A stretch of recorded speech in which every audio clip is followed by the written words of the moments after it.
What's up everybody, this is Danny, and this is different because I just left very cold New York City to come back to Orlando. I'm at Animal Kingdom today, spending some time with family. So I wanted to do the camera comparison between the OnePlus 10 Pro and the iPhone 13 Pro Max. I know it's a little bit of an odd comparison, but what I'm gonna do today is we're just gonna spend a day at the park. You just follow along. I'm gonna give you some side-by-side images and some video, and you let me know which camera is the best one. It's gonna be a fun day. Let's do it.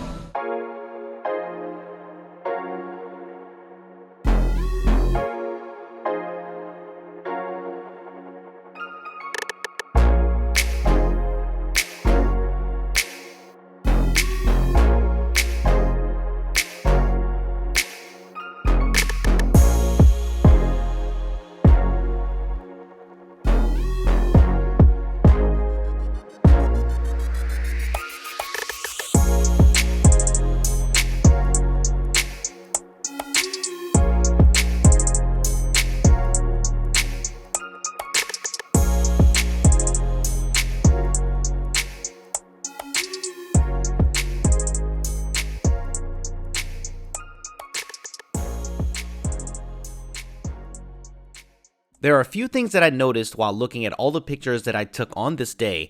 The first thing is that the OnePlus still picks up too much red. Even though it's been improved from the last phone, this reddish tone can really make landscape shots unpleasant. Now, thank goodness that this does not happen in every shot, and some scenarios are worse than others, but that's the first thing that I noticed right away. But what's great is that both are generally fantastic during the day. There are some differences in colors, and if anything, the OnePlus tends to create the brighter picture with bumped up shadows, so this is going to be a preference thing for sure. In some pictures, this can make the OnePlus's image look really great versus the iPhone. This tree shot looks fantastic with that extra saturation and brightness. When you use the first zoom option, it does flip-flop, so there is some inconsistency here, but they both still look good. If I could sum this comparison up from this day, it's all about inconsistencies. Sometimes the iPhone gives me the shot where I think it's just so much sharper and more detailed than the OnePlus. But in shots like this, the iPhone is oversaturating while the OnePlus looks more natural in this one. But generally, overall, the iPhone creates the nicer image. For example, look at this portrait mode shot. The colors are more accurate and the background blur is slightly more realistic. Same with this portrait mode shot. Look at how much sharper my wife's face is. The background separation is really great, where the OnePlus's shot oversaturates the skin and it's much softer. The shot of this frog represents the detail difference well. Without me even punching in, you can definitely see the difference on the stone itself. Here is another example of my disappointed son after I told him I'm taking another picture. His skin tone is better on the iPhone in my opinion. The OnePlus brightens the skin a little too much. A lot of the skin rendition is just oversaturation though. You could always just dial that down a bit in a photo editor to match the iPhone.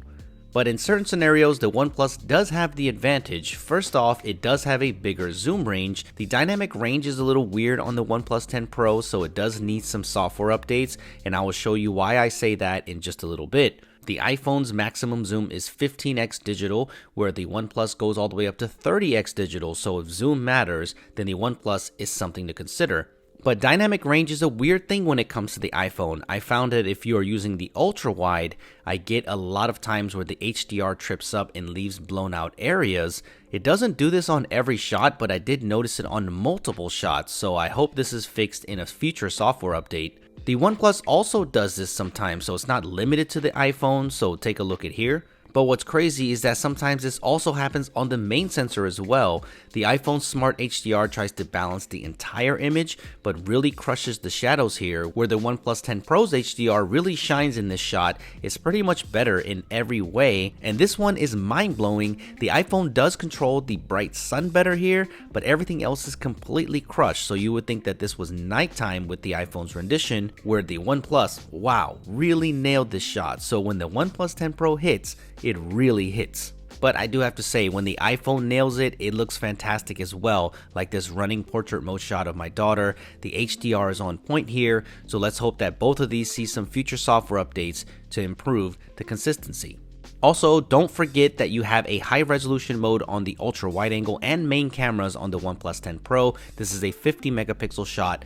300% scale crop, you don't see much of a difference at all. They both look similar, but when you do a 1000% scale crop, you can see two things. A lot more detail is there from the extra resolution on the OnePlus, so this is fantastic for landscape shots like this. But the iPhone, also for a 12 megapixel shot, has a lot more detail than I expected at this crop. I've said this before on other camera comparisons, but the OnePlus exports in Rec 2020 color on video, but if you know what you're doing in an editor to convert this color back to Rec 709, the video looks really good. It looks totally different, so I hope that OnePlus fixes this in the future.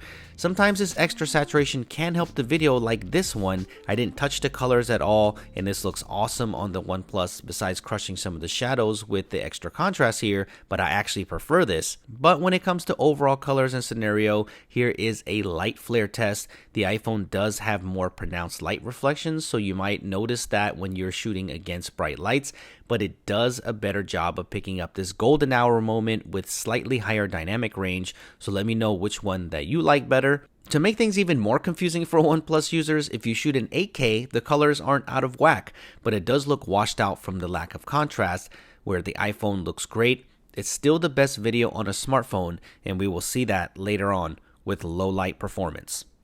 Okay, so I get this question all the time on my camera comparisons, where you can see Hindi writing everywhere, and this is actually in Animal Kingdom. So I get this question all the time in the comments. So this is in the Asia part, but yeah, see the signs? Okay, so today for dinner we're having Tusker House, and this used to be a buffet, but because of today's times it's not a buffet anymore, but they just reopened with kind of a revamped menu, so really looking forward to this.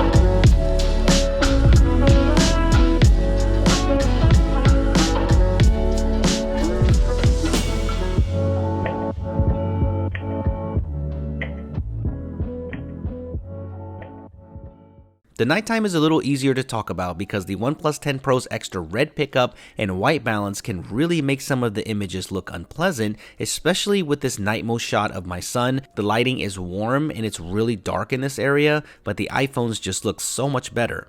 This is a really great low light test. If you guys ever been here to Animal Kingdom before, you know that this is really dark here. This is the shot without night mode. Both have noise for sure, but the iPhone has better noise reduction. You can see it clearly. Kick in night mode and they both clean up nicely. The iPhone does a good job of actually retaining the green color on the trees.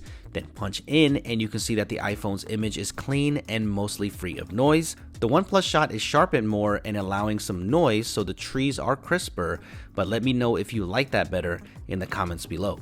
I mostly tested night mode, but generally the shots without night mode, the OnePlus is a little bit muddier. Take a look at the ground here and also the building. But when night mode kicks in, they both do a good job here. Just personal preference on the white balance, but the iPhone does pick up and accentuates details differently. The OnePlus is again sharper all around, but look at the texture pickup of the cracks. It's actually a different color compared to the OnePlus, and just like I saw in the daytime with the frog picture, you can notice a difference just with the side-by-side, but when you punch in, this is when you can really see the difference in processing. Look at how much more information there is on the rock from the iPhone image. This is really impressive. Here's another example of how that red pickup really ruins the image. You can see that the iPhone does better on this challenging shot. Punch in and you can see the extra cloud detail. Better job here before and after the water reflections. The only complaint is that the iPhone is the one oversaturating here with the mountains, but like I said in my Pixel 6 Pro versus OnePlus 10 Pro comparison, sometimes that extra saturation on night shots can help an image come to life and make it ready to share right out of the camera. But they both go a little crazy sometimes with the saturation. Here the iPhone went to saturation town where the OnePlus didn't, but got the colors completely wrong. But overall, this is an easy one to call. The majority of the shots just look better on the iPhone 13 Pro Max. The colors were much better represented. Again, the biggest problem for me was the overwhelming red cast that is all over the images on the OnePlus, but this could easily make me choose the iPhone if I could only take one phone with me on my Disney vacation, especially if you're taking pictures of your family. This is night portrait mode on the iPhone. It looks fantastic, much better details and overall rendition of that lighting. In this group picture, you can see how much better the skin is being handled by the iPhone, where it's blown out and over brightened on the 10 Pro. So this is something that you need to keep in mind when making a decision. But it's not all bad news. There are a few things that the OnePlus does a better job with, and first is the ultra wide angle shots. I did notice that it let more light in to pick up some more detail. This one is a good example. It does better with the overall scene. Even though that the iPhone might be a more accurate rendition, I like the OnePlus's better here. I saw this constantly in almost all of the ultra wide angle shots. It's brighter with more shadow detail, while the iPhone is leaning heavier on the super blacks. I am also seeing a little better handling of the harsher lighting, like this sign and inside the building, and in this exit shot it really shows a clear difference. So kudos to OnePlus here on the ultra wide angle. But here's a pro tip: do not take these shots without night mode, because you will get results like this. Yeah, not good looking at all. If you're taking landscape shots with no moving subjects, then remember to use that high-res mode for 50 megapixel images on the OnePlus. They both look fantastic, but when you punch in, you do get some more details. So this is where having the OnePlus is nice with that high-res option. Here is the video at night, the OnePlus with those out of whack colors. Just look at how red the skin color is. But I'm going to show you again, if you convert the colors, it looks so much better. I know what some of you are thinking out there, that the OnePlus video is better here and brighter, but that's not accurate to the scene, and it also allows a crazy amount of noise to show up in the video, which makes it unpleasant. And I know that some of you will say, well, just lower the shadows and the midtones to kill the noise. So I normally don't do this, but here we go.